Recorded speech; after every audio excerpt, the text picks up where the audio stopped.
माँ जी, हम 3 दिन से भूखे हैं, क्या आप हमें थोड़ा सा खाना दे देंगी? वो औरत जिसकी जिंदगी रोज फुटपाथ पर गुजरती थी और जिसे सख्त जबान और तन वाली सास के ताने सुनने पड़ते थे, फिर भी अपने दिल की ताकत से 3 यतीम बच्चों को पाला। 25 साल बाद उसी जगह 3 शानदार लग्जरी गाड़ियां आकर रुकी और वही बच्चे जो कभी भूखे थे आज अपनी कामयाबी के साथ इस गरीब औरत के कदमों में सर झुकाकर इसकी जिंदगी बदल देते हैं। आंखों में आंसू, दिल में शक्र और हाथों में मोहब्बत। ये कहानी सिर्फ मुजिजा नहीं बल्कि हकीकी ममता और कुर्बानी की जीत है। दोस्तों, दिल को छू लेने वाली इस कहानी की पूरी सच्चाई जानने के लिए वीडियो को आखिर तक जरूर देखें।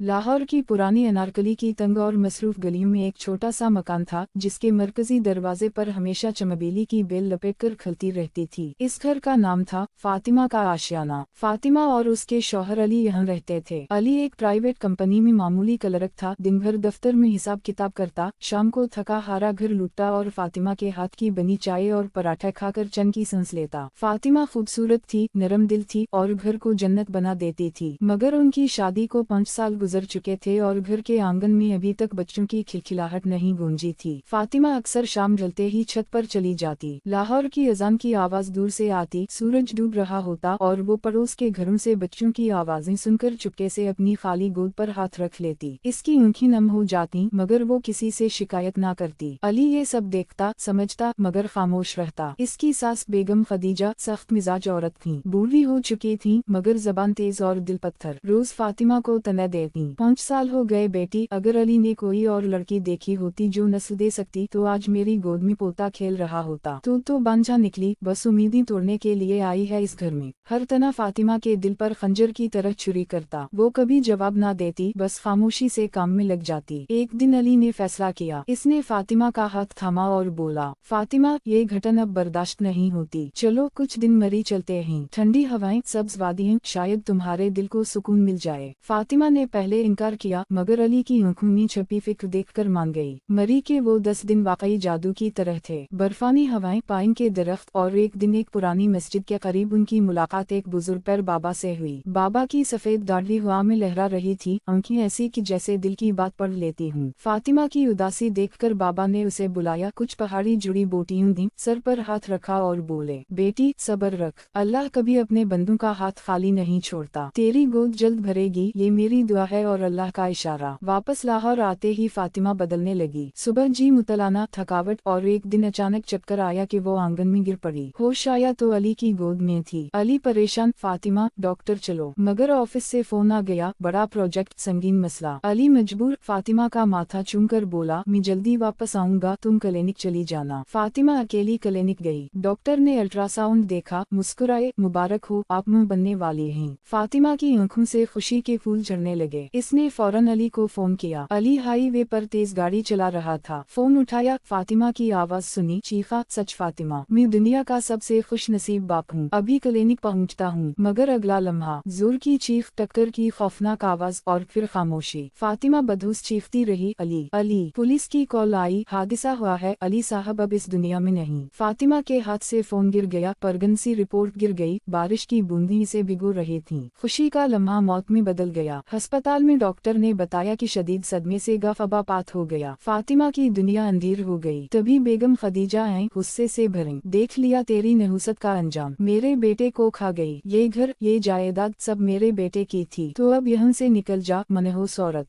फातिमा ने रोते हुए पाँव पकड़े मगर बेगम खदीजा ने झटका देकर कहा, भाग जा, सड़क पर मर जा, मुझे तेरी शक्ल ना दिखाई दे। अस्पताल से निकलते वक्त फातिमा के पास सिर्फ एक छोटा थैला और अली की दी हुई इमरजेंसी की चंद हजार रुपए थे। वालिदैन गुजर चुके थे, रिश्तेदारों ने मुंह मोड़ लिया। वो लाहौर के रेलवे स्टेशन के करीब एक गरीब बस्ती में जा बसी। एक टूटी फूटी कोठरी, टपकती छत और रातें अली की पुरानी कमीज सीने से लगाकर रोते गुजरती। मगर भूख ने हिम्मत दी। अली की बात याद आई, फातिमा तेरी हाथ की बिरयानी और निहारी तो 5 सितारा होटलों को भी पीछे छोड़ देती है। उसने अपने बाकी गहने बेचे, एक पुराना लोहे का ठेला खरीदा और फुटपाथ पर फातिमा की दस्तरखान लिखकर लगा दिया। दिन सख्त थे। सुबह 4 बजे उठकर चूल्हा जलाना, मसाले पैसना, चिलचिलाती धूप में खड़े रहना। कभी नगर निगम वाले ठेला उठा लेते, कभी मोहल्ले के गुंडे हिफाजती पैसे मांगते, मगर फातिमा डटकर मुकाबला करती। वो मुस्कुरा कर कहती, मैं अपना केस खुद लड़ूंगी, मुझे किसी के रहम की जरूरत नहीं। एक उदास शाम जब सूरज डूब चुका था और आसमान पर बादल छा गए थे, फातिमा ठेला समेट रही थी। इसकी नजर सड़क पार एक बड़े पीपल के दरख्त के नीचे पड़ी। वहाँ 3 छोटे बच्चे एक दूसरे से चिमटे बैठे थे। जुड़वा थे, बिल्कुल एक जैसे चेहरे, एक जैसा कद, एक जैसे फटे मिट्टे कपड़े। इनकी आंखें फातिमा के खाली पतीलों को तक रही थीं। फातिमा ने हाथ हिलाकर बुलाया। बच्चे डरते डरते आए। फातिमा ने पूछा, बेटा तुम्हारे माँ बाप कहाँ हैं? सबसे बड़े ने नाक साफ करते हुए कहा, अम्मी बीमार होकर मर गईं, अब्बू हमें छोड़कर भाग गए। 3 दिन से कचरा कुंडी में खाना ढूंढ रहे हैं। फातिमा का दिल फट गया। इसे अपनी खाली गोद याद आई, वो बच्चा जो कभी आया ही नहीं। इसने फौरन चूल्हा दोबारा जलाया, ताज़ा ताज़ा निहारी और रोटी बनाई। बच्चों ने भूखे शेर की तरह खाना खाया। सबसे छोटे हुस्न ने फातिमा की साड़ी का पिला पकड़ा और मासूम आवाज में पूछा, अम्मी कल भी खाना मिलेगा? फातिमा ने तीनों को सीने से लगा लिया। आंसू बह रहे थे मगर मुस्कुराहट भी थी। हम मेरी जानू, रोज आ जाना। जब तक तेरी ये अम्मी जिंदा है तुम कभी भूखे नहीं सोओगे। इस दिन फातिमा ने उनके नाम रखे, अहमद, उम्र और हुस्न, और वो खुद उनकी मां बन गई। वक्त गुजरता गया। फातिमा की दस्तरख्वान अब पूरे इलाके की शान थी। मजदूर, रिक्शा वाले, गरीब तालिब इल्म सब फातिमा के हाथ का खाना खाने आते। फातिमा ने अपनी नींद, अपनी सेहत, सब कुछ कुर्बान करके तीनों बच्चों को पढ़ाया। अहमद को इंजीनियरिंग कॉलेज में दाखिला मिला, उम्र ने कानून की डिग्री ली, हुस्न ने बिजनेस शुरू किया। 15 साल गुजर गए। फातिमा अब बूढ़ी हो चुकी थी। चेहरे पर झुर्रियां, हाथों पर जलने के निशान, कमर झुक गई थी, मगर इसकी आंखों में अब भी वही ममता थी। मगर किस्मत ने एक और इम्तिहान रखा था। वो ताकतवर बिल्डर जो अली की मौत के बाद उनकी जायदाद हड़प कर चुका था, अब डर रहा था। इसे खौफ था कि ये तीनों लड़के बड़े होकर बदला लेंगे। इसने साजिश रची। पहले गंडे भेजे, ठेला अलट दिया, सामान तोड़ दिया, फातिमा को धक्के देकर गिरा दिया। बूढ़िया, ये जगह अब माल बनेगी, निकल यहाँ से। फातिमा ने हाथ जोड़े, साहब ये मेरी रोजी है, इन बच्चों का मुस्तकबिल उसी चूल्हे से जड़ा है। मगर किसी ने ना सुनी। इस रात फातिमा को तेज बुखार चढ़ गया। वो कोठरी में बेहोश पड़ी थी जब बिल्डर ने अपना आखिरी वार किया। वो खुद तीनों लड़कों से मिला, झूठे कागजात, पुरानी तस्वीरें दिखाई। तुम जिसे मुँह समझते हो वही तुम्हारे वालिदैन के कातिल है। इसने और अली ने मिलकर तुम्हारे माँ बाप को मारा था, तुम्हें सिर्फ पाप ढंकने के लिए पाला। अहमद, उम्र और हुस्न अभी दुनिया की चालाकियों से नावाकिफ थे। इन्होंने झूठ को सच मान लिया। गुस्से में भरे वो फातिमा की कोठरी में घुसे। फातिमा ने इन्हें देखते ही कमजोर आवाज में बुलाया, मेरे बेटू आओ, मैंने तुम्हारे लिए खीर बनाई है। अहमद ने गुस्से से थाली लात मार दी। बस करो ये ड्रामा, हमें सब पता चल गया, आप कातिल हैं। उम्र ने चीखा, आज से हमारा आपसे कोई रिश्ता नहीं। हुस्न ने जाते जाते कहा, एक दिन हम इतना बड़ा नाम कमाएंगे कि आपकी हकीकत दुनिया के सामने ला कर रख देंगे। फातिमा रोती रही, हाथ पकड़ने की कोशिश की, मगर तीनों चले गए। फातिमा अकेली रह गई। अगले 10 साल जीते जी मौत थे। वो बूढ़ी होती गई, आंखें कमजोर, पाँव लड़खड़ाने लगे। लोग इसे पागल बूढ़िया कहने लगे क्योंकि वो रोज उसी मोड़ पर बैठकर इस राह को तकती रहती जहाँ से उसके बेटे गए थे। अली की पुरानी घड़ी अब भी इसकी कलाई पर बंधी थी, वक्त की सुइयां रिकी हुई, बिल्कुल इसकी उम्मीदों की तरह। वो रातों को बुड़बड़ाती, अहमद, उम्र, हुस्न, तुम्हें आज भी खीर पसंद है ना? इस दौरान तीनों भाई वाकई बहुत बड़े आदमी बन गए। अहमद मुल्क का मारूफ इंजीनियर, उम्र मशहूर वकील, हुस्न कामयाब ताजिर। मगर दिल में एक खला था। फिर एक दिन वो बिल्डर मौत के बिस्तर पर था। जमीर जाग उठा। इसने तीनों को बुलाया, कांपते हाथों से सारे असली कागजात दिए और बोला, मैंने तुमसे झूठ बोला था। फातिमा ने तुम्हारे वालिदैन को नहीं मारा, वो तुम्हारी हकीकी मुहाफिज थी। जायदाद, घर, सब मैंने धोखे से हड़प किया था। ये सुनकर तीनों भाइयों की दुनिया हिल गई। वो रो पड़े, दीवार पर मुट्ठियां मारी। हमने क्या कर दिया? अपनी मुंह को कातिल कहकर छोड़ दिया। अगले दिन लाहौर की उसी गरीब बस्ती में एक मंजर देखने वाला था। 3 चमकदार सियाह मर्सिडीज गाड़ियां कीचड़ भरी गलियों से गुजरती हुई फातिमा की टूटी कोठरी के सामने रुकी। आसपास के लोग हैरान। गाड़ियों से 3 बावकार नौजवान उतरे, मगर उनके चेहरों पर शर्मिंदगी और आंसू थे। फातिमा उस वक्त कोठरी के बाहर एक पत्थर पर बैठी पुरानी ओढ़नी ओढ़े बैठी थी। अहमद ने इसे देखा और दौड़कर आया, कीचड़ में घुटने टेक दिए, फातिमा के पाँव पकड़ लिए। अम्मी, मुझे मार लो, मैं गुनहगार हूँ। मैंने अपनी मां पर शक किया। उम्र और हुस्न भी गिर पड़े, सब फोट फोट कर रो रहे थे। फातिमा ने कांपते हाथों से अहमद का सर सीने से लगाया। आंसू ना थे, मगर आवाज में दर्द का समंदर था। मैं तुम्हें कब का मुआफ कर चुकी थी बेटू, मगर दिल इस दिन टूट गया था जब तुमने मेरी ममता को झूठा कहा। मुझे तुम्हारी गाड़ियाँ और दौलत नहीं चाहिए थी, बस तुम्हारा यकीन चाहिए था। हुस्न ने सर फातिमा की गोद में रखा, अम्मी, हम आपको ले जा रहे हैं, अब आप कभी अकेली नहीं रहेंगी। फातिमा ने तीनों को उठाया, माथा चूमा, मैं कभी अपने बच्चों से नाराज नहीं रहती, चाहे वो कितने बड़े गुनहगार ही क्यों ना हों। वो फातिमा को सहारा देकर गाड़ियों में बिठाया। पूरी बस्ती हैरत से देखती रही कि एक तरसकत बूढ़िया आज रानी बनकर जा रही है। शहर में इन्होंने अपना सबसे सबसे बड़ा बंगला फातिमा मंजिल का नाम दिया, मगर फातिमा ने आराम से बैठना पसंद न किया। इसने कहा, अगर वाकई कफारा अदा करना है तो मेरे नाम से एक बड़ा यतीम खाना बनाओ, जहाँ कोई बच्चा मुझसे जुदा ना हो, कोई भूखा ना सोए। आज फातिमा मेमोरियल यतीम खाना लाहौर की शान है। सैकड़ों बच्चे वहाँ रहते हैं। फातिमा खुद रसोई संभालती है। हर शाम अहमद, उम्र और हुस्न अपनी मसरूफ जिंदगी छोड़कर आते हैं और मुँह के हाथ की सादी रोटी, दाल और चावल खाते हैं। दरवाजे पर अली की पुरानी तस्वीर लगी है, जैसे मुस्कुरा कर कह रही हो, देखा फातिमा, सच्ची मोहब्बत और ममता कभी नहीं हारती। दोस्तों, ये कहानी कैसी लगी? दिल को छू गई ना? कमेंट में जरूर बताएं कि आपको सबसे ज्यादा कौन सा हिस्सा पसंद आया। अगर कहानी अच्छी लगी तो लाइक करें, शेयर करें और अपने शहर या गाँव का नाम भी लिखें कि आप ये कहानी कहाँ से पढ़ रहे हैं। ऐसी ही जज्बाती और सबक आमोज कहानियों के लिए चैनल को सब्सक्राइब कर लें। अल्लाह हाफिज, अगली कहानी तक।